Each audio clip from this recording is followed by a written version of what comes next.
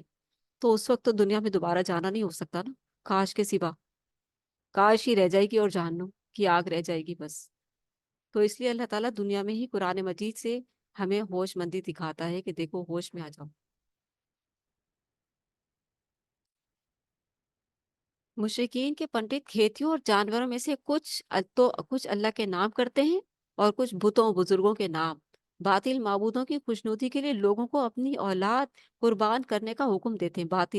باطل معبودوں کی خاطر، باطل معبود کون ہے؟ اللہ کو ہٹا کر سارے جتنے بھی بزرگ اور جتنے بھی بت ہیں تو سارے کے سارے باطل ہیں، جن کی کوئی حیثیت ہی نہیں ہے، ان کو پتہ نہیں کہاں خوش کرتے ہیں، وہ اپنے گمانوں میں خوش کرتے ہیں، ان کے خواب و خیال ہیں، شاید خام خیال جن میں وہ خوش کرتے ہیں ان کو، شیطانی وسوسے ہیں، شیطانی خیال ہے یہ، لیکن جس کے پیچھے وہ چلتے چلے جا رہے ہیں نہیں رکتے، آبا و اجداد سے لے کر چلتے چلے جا رہے ہیں، نہیں ہمارا تو یہی ماننا ہے، ایسا نہیں ہو سکتا، ہم ان کو نہیں چھوڑ سکتے کہ باطل معبودوں کی خوشنودی کے لیے لوگوں کو اپنی اولاد قربان کرنے کا حکم دیتے ہیں۔ کون؟ یہ مذہبی پیشوا جانوروں کے بارے میں طے کرتے ہیں کہ ان میں سے کس کا گوشت حلال ہے اور کس کا ممنوع، کس جانور پر سواری کی جا سکتی ہے اور کس پر نہیں، وہ فیصلے خود کرتے ہیں لیکن انہیں منسوب اللہ کی طرف کرتے ہیں، بلا شبہ وہ جھوٹے اور گمراہ ہیں۔ وہ فیصلے جو وہ خود کرتے ہیں اور وہ انہیں اللہ کی طرف منسوب کرتے ہیں، ان کا انجام کیا ہونے والا ہے؟ ان کا انجام کیا ہونے والا ہے؟ رکو نمبر 17، خوراک کے حوالے سے اللہ کی نعمتیں۔ 17ویں رکو میں خوراک کے حوالے سے اللہ کی نعمتوں کا ذکر ہے۔ اللہ نے ایسے باغات پیدا کیے جن میں درخت اپنے سہارے کھڑے ہوتے ہیں، اور ایسے بھی جن میں بیلوں کو چھتریوں پر چڑھایا جاتا ہے، پھلوں اور کھیتیوں کے مختلف ذائقے پیدا کیے۔ ان نعمتوں کو کھاؤ اور اللہ کا حق یعنی اش اشرا اشر اسی روز دو جس روز پھل اتارو۔ اب کھیتی ہے، باغ ہے، اس میں سے جب پھل اترا ہے تو اس میں سے اچھا اچھا اپنے لیے نہ رکھ لو، سارا اچھا اچھا اللہ کی راہ میں دینے کے لیے بھی نکالو۔ جس روز پھل اتارو یا کھیتی کاٹو اسی روز اللہ کا حق نکالو، اسراف نہ کرو۔ اللہ کو اسراف کرنے والے پسند نہیں۔ اللہ نے حلال جانوروں میں بار بردار بھی پیدا کیے اور ایسے جانور بھی جو بوجھ نہیں اٹھا سکتے، ان میں سے بھی کھاؤ اور اللہ کا شکر ادا کرو، بلا دلیل ان میں سے کسی کو بھی حرام نہ قرار دو۔ رکو نمبر 18، اللہ کا اذن ہر کام میں ہے لیکن رضا صرف نیکی میں۔ 18ویں رکو میں ہے کہ آگاہ کیا گیا کہ یہود پر ان کی شرارتوں کی وجہ سے بعض حلال اشیاء حرام کر دی گئیں۔ مشرکین کا قول بیان کیا گیا کہ اگر اللہ چاہتا تو ہم نہ شرک کرتے اور نہ ہی خود سے کسی شے کو حرام قرار دے سکتے تھے۔ جواب دیا گیا کہ اللہ نے انسان کو نیکی اور برائی کرنے کا اختیار دیا ہے، نیکی اور برائی کرنے کا اختیار دیا ہے، ہر نیکی یا برائی کا اذن وہی دیتا ہے، البتہ برے کام میں اس کا اذن ہوتا ہے، رضا نہیں۔ اس برے کام میں انسان کو سوچنا چاہیے کہ یہ رب کی رضا، رب کی ناراضگی کا سبب بن سکتا ہے۔ دلیل دو کہ اللہ نے کہاں تمہیں حکم دیا ہے کہ شرک کرو؟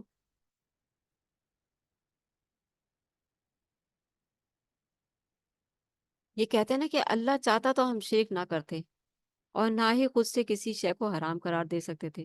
جواب دیا گیا کہ اللہ نے انسان کو نیکی اور برائی کرنے کا اختیار دیا ہے، انسان پہ چھوڑ دیا ہے، اور فرما دیا کہ وَجَعَلْنَا لَكُمُ السَّمْعَ وَالْأَبْصَارَ وَالْأَفْئِدَةَ، اور ہم نے تمہارے لیے کان، آنکھیں اور دل بنا دیے ہیں، تمہیں عقل و شعور عطا کر دیا ہے، تمہیں بتا دیا ہے کہ شیطان تمہارا دشمن ہے، وہ برائی کی طرف اکسائے گا، اور اللہ اور اس کے رسول کی اطاعت کرنے والے کامیاب ہو جائیں گے، اور جو اللہ اور اس کے رسول کی اطاعت کے دائرے سے نکلتے ہیں شیطان ان کو اچکنے کے لیے ہر وقت تیار بیٹھا ہے، اور انہیں پھر وہ کسی کہیں کا نہیں چھوڑے گا۔ اسی لیے تو فرما دے کہ ہر نیکی یا برائی کا اذن وہی دیتا ہے، البتہ برے کام میں اس کا اذن ہوتا ہے، رضا نہیں۔ دلیل دو، ان مشرکین مکہ سے کہا دیا کہ دلیل دو کہ اللہ نے کہاں تمہیں حکم دیا ہے کہ شرک کرو؟ ہاں، شرک کی ممانعت کے حوالے سے بارہا حکم دیا گیا ہے کہ شرک نہ کرو، شرک کرنے کا تو کہیں پر بھی حکم نہیں دیا، شرک نہ کرو سے کی دلیلیں ملتی ہیں۔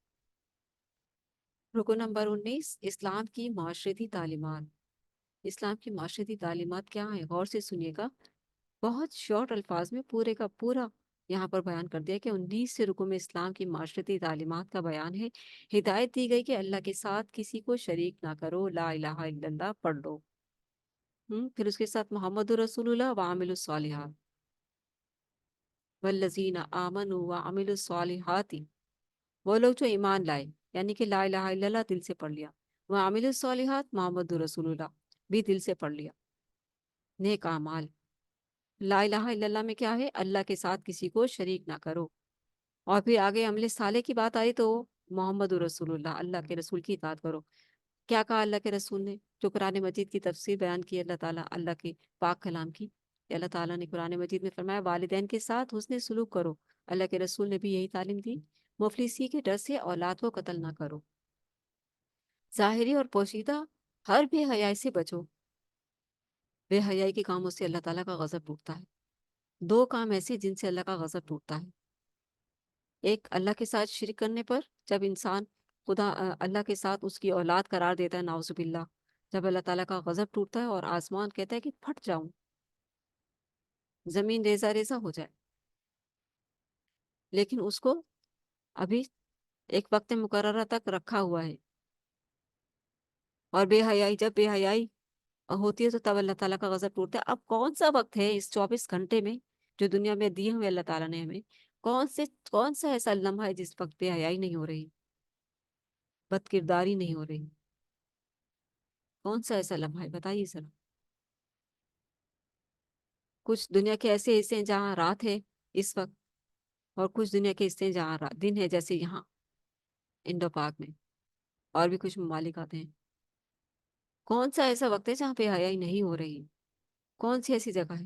مسلمانوں میں تو رمضان کا مہینہ چل رہا ہے، یہاں کچھ رمضان کی ڈر سے اور خوف سے کچھ شاید بچے ہوں، لیکن جو اس دائرے میں ہی نہیں ہے، اسلام کے دائرے میں ہی نہیں ہے، جن کو پتہ ہی نہیں ہے کہ صحیح کیا ہے اور غلط کیا ہے، اور دین کیا ہے اور حق کیا ہے اور سچ کیا ہے اور سیدھا راستہ کیا ہے، جو گمراہ ہیں، انہیں کیا لگے؟ انہیں کیا پتا کہ کون سا مقدس مہینہ چل رہا ہے، کون سی رحمتیں اتر رہی ہیں اس مہینے میں۔ بے حیائی سے بچو، کسی انسان کو ناحق قتل نہ کرو، کہ اللہ پر سچے دل سے ایمان لاؤ، اس کے ساتھ کسی کو شریک نہ کرو۔ پھر کیا ہے؟ والدین کے ساتھ حسن سلوک کرو، والدین کے ساتھ حسن سلوک کرو۔ خوش قسمت ہیں وہ اولاد جو اپنے والدین کا احترام اور ان کے ساتھ حسن سلوک کرتے ہیں، اور بد قسمت ہیں وہ اولاد جو اپنے والدین کی بے حرمتی کرتے ہیں، ان کی تذلیل کرتے ہیں اور ان کو دھتکارتے ہیں اور ان کو ذلیل کرتے ہیں صبح شام، اور ان کی خدمت نہیں کرتے، بد قسمت ہیں۔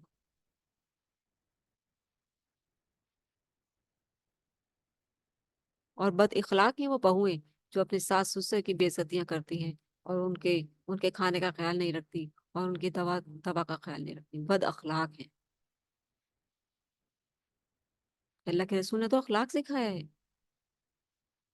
کہ انسانیت کے ناطے ہی چلو، اگر وہ ذمہ داری تمہاری نہیں ہے تب بھی، کیونکہ ان کے بیٹے کی تو ذمہ داری ہے نا، والدین، تو بد اخلاق نہ بنے۔ مفلسی کے ڈر سے اولاد کو قتل نہ کرو، جو عورتیں ابورٹ کروا لیتی ہیں، بس بھائی بس 2 ہی بچے کافی ہیں، اب اور نہیں، تیسرے کی دفعہ پریگننٹ ہوئی، ابورٹ کروا کے، چوتھا آ گیا، پھر پریگننٹ ہو گئی، پھر ابورشن۔ یہ قتل نہیں ہے تو اور کیا ہے؟ یا احتیاط کریں، قتل تو نہ کریں۔ ظاہری اور پوشیدہ ہر بے حیائی سے بچو۔ ہم سب جانتے ہیں کہ بے حیائی کیا ہے، ظاہری ہو یا پوشیدہ، کیونکہ ہم مسلمان گھرانے میں پیدا ہوئے، مسلمان ہیں، ہمیں معلوم ہے۔ پھر کسی انسان کو ناحق قتل نہ کرو، یہ پرامن معاشرے کی پوری تعلیمات اور ہدایات دی جا رہی ہے۔ یتیم کے مال کی حفاظت کرو، اس کے مال پر بری نگاہ نہ رکھو، ناپ تول میں کمی نہ کرو۔ ہر جگہ ناپ تول میں کمی کا راج چل رہا ہے اب تو۔ ہمیشہ عدل کی بات کرو، کسی کے ساتھ ظلم و زیادتی ہو رہی تو وہاں کھڑے ہو جاؤ کہ یہاں ظلم کر رہے ہو آپ، اللہ اور اس کے رسول کے خلاف فیصلہ کر رہے ہیں آپ، باز آ جائیں اس چیز سے۔ وعدے پورے کرو،